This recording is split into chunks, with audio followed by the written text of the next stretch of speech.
Aziza from the UK. Assalamu alaikum, Sheikh. Alaikum assalam wa rahmatullah. Sheikh, I want to ask you something.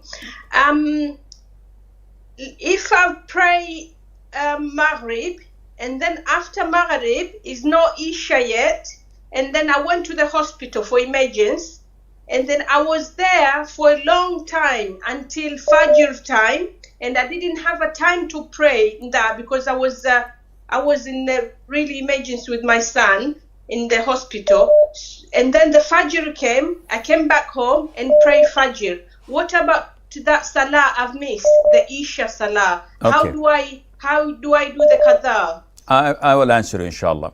So Aziza from the UK says that if someone delays a prayer until the time is out, what is the ruling on that? Well, the Prophet ﷺ answered us with a hadith. And this is the best answer any mufti can give you, because he gives you the hadith or the verse of the Quran. And this is what you should hold on to, clench to, abide by. As a Muslim, not go, what does Imam so-and-so say? What does Sheikh so-and-so say? What do you say, Sheikh? No. The best thing is to go always back to the Quran, to the Sunnah. This is the way of the Salaf. If you listen to Sheikh bin Baz lectures, for example, very concise, very short, but very straight to the point. Not like those who speak for a whole hour and a half, and at the end of the lecture is a good big loaf of bread, but where's the beef? So to answer your question, the very question, the Prophet said, alayhi salatu wasalam, he who oversleeps or forgets a prayer must pray it as soon as he remembers it. There is no expiation for it other than that. Two reasons: forgetfulness and oversleep. And both, as we know, a person is not accounted for. He's not accountable for. Allah would not punish you if you oversleep, because the pen has been uplifted. Allah would not hold you accountable. And if you forget, the last ayah of Surah Al-Baqarah, رَبَّنَا لَا تُؤَخِذْنَا إِن نَسِينَا, do not burden us if we forget. Allah Azza wa Jal would not burden you, would not hold you accountable. Yet the Prophet said, ﷺ, you must pray it as soon as you remember, because there is no expiation. I didn't do a sin to expiate.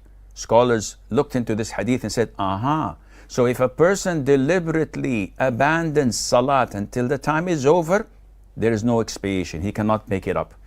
And nothing he could do to overcome this. But Sheikh, I was in emergency. Well, were you able to pray? Meaning, even in the case of an emergency, even if you were bedridden, even if you were sick, even if you were in pain, you still can pray. As in the hadith of Imran ibn Hussein, may Allah be pleased with him, the Prophet said to me, pray standing up. This is a pillar. If you can't, pray sitting down. If you can't, pray lying on your side. So all of this means that do not leave prayer at all, because it is time bound. Inna as-salata kanat ala al-mu'minin kitaban mawquta. It's time bound. So you should have prayed. Your son is being treated by the doctor. You're not the one treating him. You're not the one putting bandages or measuring his temperature. You're just afraid and scared. You should have prayed.